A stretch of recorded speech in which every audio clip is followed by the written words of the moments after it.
கர்த்தர் நம்மை ஆசீர்வதித்து வழி நடத்துத நல்ல தகப்பனாய் இருக்கிறார். அவர் ஒரு நாளும் நம்மை ஆசீர்வதித்து ஒரு நாளும் நம்மை பாதுகாத்து வழி நடத்துத நல்ல தகப்பனாய் இருக்கிறார். ஹல்லேலூயா. இன்னைக்கு கடந்து வந்திருக்குத உங்களை யாவரையும் நசரேயனாகிய இயேசு கிறிஸ்துவின் இனிமையுள்ள நாமத்தில் நான் உங்களை வாழ்த்துகிறேன், வரவேற்கிறேன். இன்னைக்கு தேவன் நமக்கு இந்த நேரத்தை கொடுத்து கிருபையை கொடுத்து ஆண்டவர் வழி நடத்தி இருக்கிறார். ஹல்லேலூயா. சங்கீதம் 27ஆம் அதிகாரம் அதிலே 4வது வசனம் நாம் வாசிக்கலாம். சங்கீதம் 27ஆம் அதிகாரம் அதிலே 4வது வசனம். கர்த்தரிடத்தில் ஒன்றே நான் கேட்டேன், அதை நான் நாடுவேன். நான் கர்த்தருடைய மகிமையை பார்க்கும்படியாகவும் அவருடைய ஆலயத்தில் ஆராய்ச்சி செய்யும்படியாகவும் நான் என் ஜீவன் உள்ள நாளெல்லாம் கர்த்தருடைய ஆலயத்தில் தங்கி இருப்பதையே நாடுவேன். இங்கே சங்கீதக்காரன் சொல்லுகிறது, கர்த்தருடைய ஆலயத்தில் தங்கி இருக்கிறதே நான் நாடுவேன். ஹல்லேலூயா. கர்த்தருடைய பிள்ளைகளே, தேவனுடைய ஆலயத்தில் தங்கி இருக்கிறது அவ்வளோ பெரிய விஷயமாய் இருக்கிறது. இந்த சங்கீதக்காரன் கர்த்தருடைய ஆலயத்திலே தங்கி இருக்க விரும்புகிறார், அதே நாடுவேன் என்று சொல்லுகிறார். தேவ பிள்ளைகளே, இந்த நாடுகளில் நாம் தேவனுடைய ஆலயங்களில் கடந்து செல்ல, அங்கே உட்கார்ந்து தேவனை துதிக்க, தேவனுடைய வார்த்தைகளை கேட்க, தேவனோடு பேச நமக்கு தேவன் ஆலயங்களை கொடுத்திருக்கிறது. அநேகர் இந்த நாடுகளில் தேவனுடைய ஆலயங்களில் தங்கி இருந்து தேவனுடைய வசனங்களை தியானித்து தேவனை மகிமைப்படுத்தி தேவனை அதை துதித்து முன்னாடி கடந்து செல்வது அநேக மக்களுக்கு உண்டு. இங்கே சங்கீதக்காரன் சொல்லுகிறார், என் ஜீவனுள்ள நாளெல்லாம், என்னுடைய ஜீவனுள்ள நாளெல்லாம் நான் அதை கர்த்தருடைய ஆலயத்தில் தங்கி இருப்பதையே நாடுவேன் என்று சொல்லுகிறார். நமக்கு ஜீவன் எவ்வளவு நாள் இந்த உலகத்தில் இருக்குவார் என்று சொல்ல முடியாது. எந்த மனிதனும் இந்த உலகத்திலே எந்த மனிதனும் அதை ஒருவனுடைய ஜீவன் எவ்வளவு நாள் வரைக்கும் இருக்கும், எவ்வளவு வயசு வரைக்கும் வாழும் என்று சொல்ல முடியாது. அது கர்த்தருக்கு தான் தெரியும். கர்த்தருடைய பிள்ளைகளே, ஜீவன் உள்ள நாள் வரைக்கும் நாம் கர்த்தரோடு சொல்லணும், ஆண்டவரே ஜீவனுள்ள நாள் வரைக்கும் நாங்கள் உம்முடைய நாமத்தை தொழுது கொள்ளுவேன், உம்மையே ஆராதிப்பேன், உம்முடைய ஆலயத்திலே தங்கி இருக்க விரும்புகிறேன். ஹல்லேலூயா. ஆண்டவருடைய ஆலயத்தில் மகிழ்ச்சியும் ஜபமும் சந்தோஷமும் அதே நமக்கு ஆவியின் பிரசன்னத்தையும் உணர முடிகிறார். இந்த நாடுகளில் அநேகர் தேவனுடைய ஆலயங்களில் தங்கி இருந்து ஒரு நாள் 2 நாள் 3 நாள் எல்லாம் உட்கார்ந்து ஜபிக்கிற அநேக மக்களை நாம் பார்த்திருக்கிறார். ஆண்டவருடைய பிள்ளைகளே, தேவனுடைய ஆலயத்திலே தங்கி இருப்பது ஒரு மகிழ்ச்சியான ஒரு நாளாய் இருக்கிறது. இங்கே தேவனுடைய வார்த்தையை நாம் வாசிக்கும் போது கர்த்தரிடத்தில் ஒன்றே நான் கேட்டேன் என்று சங்கீதக்காரன் சொல்லுகிறார். தேவனுடைய இடத்தில் நான் ஒன்றே கேட்டிருக்கிறார், ஒரே ஒரு விஷயத்தை நான் கேட்டிருக்கிறார், அதை நான் நாடுவேன் என்று சொல்லுகிறார். கர்த்தருடைய பிள்ளைகளே, நாம் தேவனிடத்தில் கேட்கிற காரியங்கள் அதையே நாடுவேன் என்று சொல்லி நாம் விசுவாசத்தோடு முன்னாடி கடந்து செல்ல மக்களாக இருக்கணும். சில நேரத்தில் சிலர் சொல்லும், ஆண்டவர் எங்களை நடத்துமா, கர்த்தர் எங்களை வழி நடத்த முடியுமா, கர்த்தர் எங்களோடு பேசுமா, இப்படி எல்லாம் சொல்லி அநேகர் அதை கேள்விகளை எழுப்புவதை நாம் கேட்டிருக்கிறார். தேவ பிள்ளைகளே, ஆண்டவர் நம்மோடு பேச முடியுதவர், ஆண்டவர் நம்மை வழி நடத்த முடியுதவர். எனக்கோ உங்களுக்கோ நம்முடைய உயிரை பிடித்து வைக்க முடியாது இருக்கும் போது இந்த ஜீவனுள்ள நாள் வரைக்கும், ஜீவனுள்ள நாளெல்லாம் நாம் கர்த்தருக்காக ஸ்தோத்திரத்தை ஏறெடுத்து தேவனை துதிக்கிற மக்களாய் இருந்து தேவனோடு கூட சார்ந்திருக்கிறவங்களாய் கர்த்தருடைய ஆலயத்திலே தங்கி இருக்கிறவங்களாய் காணப்படட்டும். கர்த்தரிடத்தில் ஒன்றே நான் கேட்டேன் என்று சங்கீதக்காரன் சொல்லுகிறார். அதை நான் நாடுவேன், நான் கர்த்தருடைய மகிமையை பார்க்கும்படியாகவும் அவருடைய ஆலயத்தில் ஆராய்ச்சி செய்யும்படியாகவும் அவர் அந்த ஆலயத்திலே தங்கி இருக்க விரும்புகிறார். கர்த்தருடைய பிள்ளைகளே, நானும் நீங்களும் தேவனுடைய மகிமையை பார்க்க வேண்டும். கர்த்தருடைய மகிமை நம்மேல் இறங்கி வர வேண்டும். தேவனுடைய மகிமை நம்மேல் இருக்க வேண்டும். கர்த்தருடைய மகிமை யாரெல்லாம் பெற்றுக்கொள்ள விரும்புதோ, தேவனே என்னை உம்முடைய மகிமையால் நிரப்புங்க, உம்முடைய அபிஷேகத்தால் நிரப்புங்க என்று சொல்லும் போது, விசுவாசத்தோடு நாம் ஆயிருக்கும் போது அவர் நம்மை அபிஷேகத்தால் நிரப்புதவராய் இருக்கிறது. இந்த சங்கீதக்காரன் சொல்லுகிறார், கர்த்தருடைய மகிமையை பார்க்கும்படி நான் தேவனுடைய ஆலயத்தில் தங்கி இருக்க விரும்புகிறேன். அல்லேலூயா. தேவனுடைய ஆலயத்தில் கர்த்தருடைய மகிமை இருக்கிறது. ஆதாமை ஈவாளை உருவாக்கி வைக்கும் போது அவங்களிடமே தேவனுடைய மகிமை அப்படியே முழுசாகியும் இருந்தது.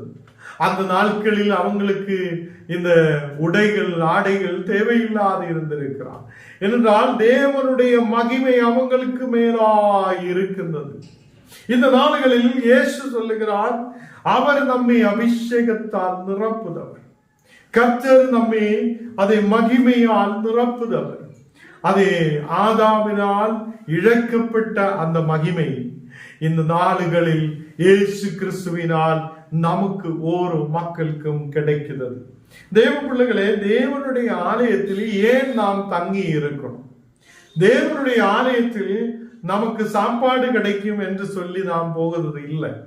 தேவனுடைய ஆலயத்தில் ஏதோ சாரி கிடைக்கும், இல்லைன்னா ஏதோ ஒரு பொருள் கிடைக்கும் என்று சொல்லி நாம் போகிறது இல்லை. தேவனுடைய ஆலயத்தில் போகுவது எதுக்காக? நாம் தேவனுடைய ஆலயத்தில் போகுது மட்டுமல்ல, அந்த ஆலயத்திலே தங்கி இருக்கிறது எதுக்காக என்று இந்த சங்கீதக்காரன் விசேஷமாக சொல்லுகிறார். அங்கே அவர் சொல்லுத முதலாவது வார்த்தை என்றால், நான் தேவனுடைய ஆலயத்தில் தங்கி இருக்க விரும்புவது அவருடைய மகிமையை பார்க்கும்படி. தேவனுடைய மகிமையை நான் ஆலயத்திலே பார்க்க விரும்புகிறேன் என்று சங்கீதக்காரன் சொல்லுகிறது. இன்னைக்கு நம்முடைய ஆலயங்களில் பார்த்திருந்தால் அங்கே தேவனுடைய ஆராதனையும் நடத்தும். அதுக்கு மேல எல்லாரும் ஏறி வருதவனும் போதவனும் ஏறி நின்று டான்ஸ் ஆடுறது, அங்கே கட்சியிட மீட்டிங் நடத்துறது எல்லாமே இன்னைக்கு நடத்துகிறான். அப்படி இல்லை. தேவனுடைய ஆலயத்துக்குள்ளே தேவனுடைய மகிமை தங்கி இருக்கிறது. அந்த மகிமையை பார்க்க சங்கீதக்காரன் விரும்புகிறார். இந்த நாடுகளில் ஞானம் நீங்களும் அவருடைய மகிமையை பார்க்கும்படி, அவருடைய வல்லமையை பார்க்கும்படி தேவனுடைய ஆலயத்தில் தங்கி இருக்க நாம் விரும்புத மக்களாய் இருக்கட்டும். அதே மாதிரி இரண்டாவதாக அங்கு பார்க்க முடியுது, ஆராய்ச்சி செய்யும்படி. தேவனுடைய ஆலயத்தில் கடந்து சென்று அவருடைய வசனங்களை ஆராய்ச்சி செய்யும்படி நான் தேவனுடைய ஆலயத்தில் தங்கி இருப்பேன் என்று சங்கீதக்காரன் சொல்லுகிறது. தேவ பிள்ளைகளே, தேவனுடைய ஆலயத்தில் நாம் கடந்து செல்லுவது அவரை ஆராதிப்பதற்காக, அவரை துதிக்கிறதுக்காக, அவரை புகழ்ந்ததுக்காக நான் தேவனுடைய ஆலயத்தில் கடந்து செல்லுகிறார். அதே மாதிரி சங்கீதக்காரன் இந்த வசனங்களில் சொல்லப்படுவது நாம் பார்த்திருக்கிறான். அவருடைய ஆலயத்தில் கடந்து சென்று அவருடைய மகிமையை பார்க்கும்படி நாம் கடந்து செல்லுகிறார். அவருடைய வசனங்களை ஆராய்ச்சி பண்ணும்படி நாம் அங்கே சபைகளில் ஆலயங்களில் கடந்து செல்லுகிறார்.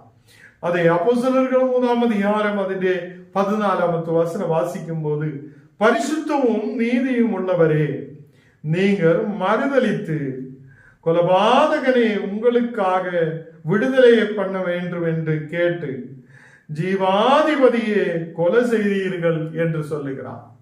அப்போ மக்கள் பரிசுத்தமான தேவனே கொலை செய்ததற்காக விட்டு கொடுத்தவங்களாய் காணப்படுகிறார்.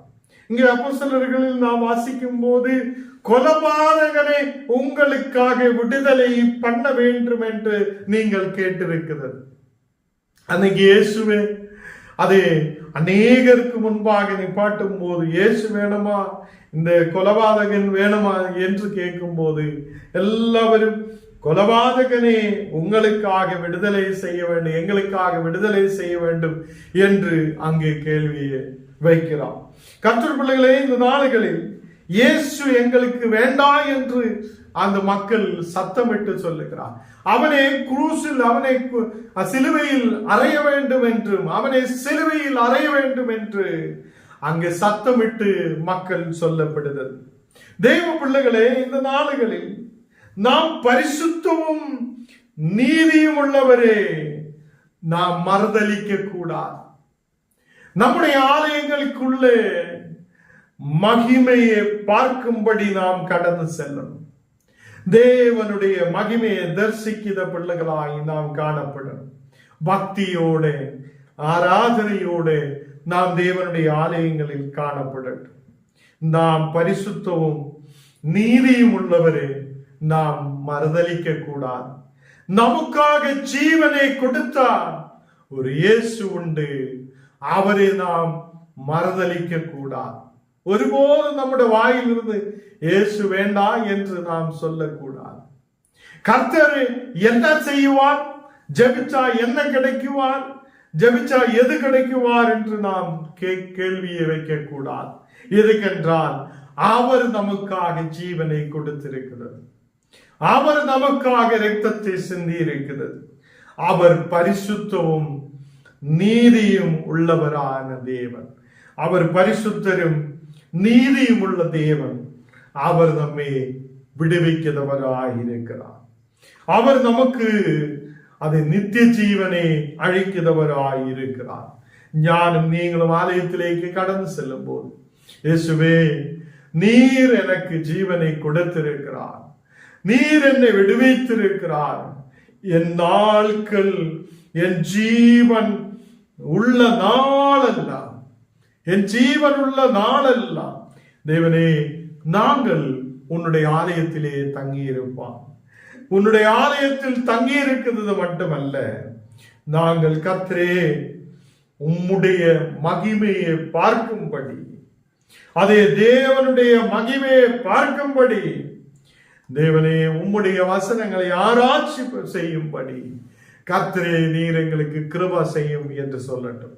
இந்த நாடுகளில் நமக்கு வீடுகளில் ஆயிரம் தேவனை துதிக்க கர்த்தர் கிருபை செய்திருக்கிறார்.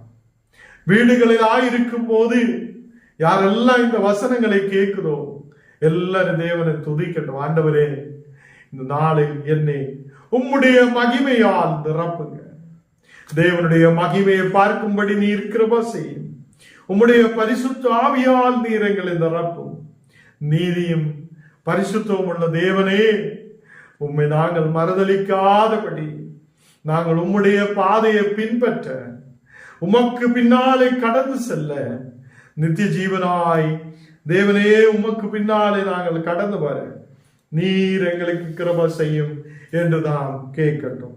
ஆண்டவர் நம்மை ஆசீர்வதித்து வழி நடத்துத தேவன். எல்லாவரும் கண்ணுகளை மூடலாம். தேவனே, இந்த ராத்திரி வேளையில் அப்பா எங்களை முற்றிலும் தாழ்த்தி அர்ப்பணிக்கிறேன். தேவனே, உம்முடைய பிரசனத்தால் நீர் எங்களை நிரப்பி ஆசீர்வதியும். இன்னைக்கு ஆண்டவரே உம்முடைய வார்த்தைகளை கேட்க ஆண்டவரே நாங்களும் ஆண்டவரே பரிசுத்தமும் நீதிமானுமான தேவனை சார்ந்திருக்க, ஆண்டவரே உம்முடைய வார்த்தைகளை ஆராய்ச்சி பண்ண, உம்முடைய மகிமையை பார்க்க நீர் எங்களுக்கு கிருபை செய்ததுக்காக ஸ்தோத்திரம். நீரே பரிசுத்தர், நீரே உண்மையான தேவன், நீர் எங்களை வழி நடத்துதவராய் கூட இருக்கிறதுக்காக ஸ்தோத்திரம். இந்த நாடுகளில் கடந்து வந்திருக்கிற எல்லா மக்களையும் நீர் ஆசீர்வதித்து பலப்படுத்தும். உம்முடைய ஆணிகளால் அறையப்பட்ட காரம் எல்லா மக்களுடைய மேலும் வைக்கிறதுக்காக ஸ்தோத்திரம்.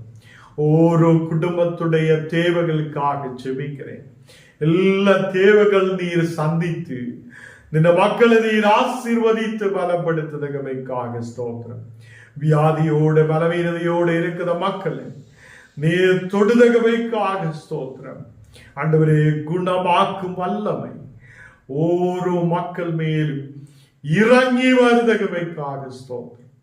எல்லா மக்கள் விடுதலை பெற்றுக்கொள்ள ஆசீர்வாதத்தோடு இருக்க நீர் கிருபை செய்ததுக்காக ஸ்தோத்திரம். விசேஷமாக இந்த நேரத்தில் கொட்டாலத்திலிருந்து கடந்து வந்திருக்கிற மக்களுக்காக விசேஷமாக ஜெபிக்கிறேன். அந்த குடும்பத்தை நீர் ஆசீர்வதித்து பலப்படுத்தி வழி நடத்து.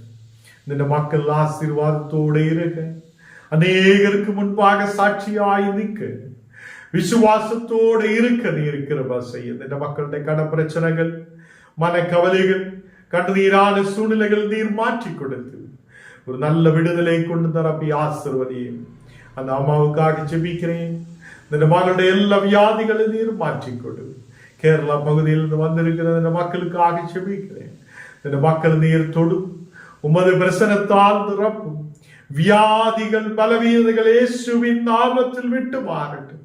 இந்த மக்களுடைய சரீரங்களின் மேல் கர்த்தருடைய வல்லமை போல் ஊற்றப்படுதகமைக்காக ஸ்தோத்திரம்.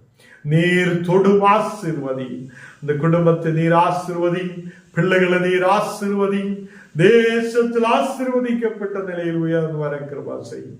பள்ளிப்பேட்டிலிருந்து இருக்கிற மக்களுக்காக ஆண்டவரே, அதே மாதிரி எல்லா புத்தூர் சைடுல எல்லா மக்களையும், சித்தூர் சைடுல மக்களையும் உம்முடைய காலத்தில் ஒப்பு கொடுத்து ஜெபிக்கிறேன். எல்லா இந்த மக்களை நீர் ஆசீர்வதித்து பலப்படுத்து. உமது பிரசனத்தால் நிரப்பும். எங்களை முற்றிலும் தாழ்த்தி அர்ப்பணிக்கிறேன். இயேசுவின் நாமத்தில் தரபிதாவே, ஆமென்.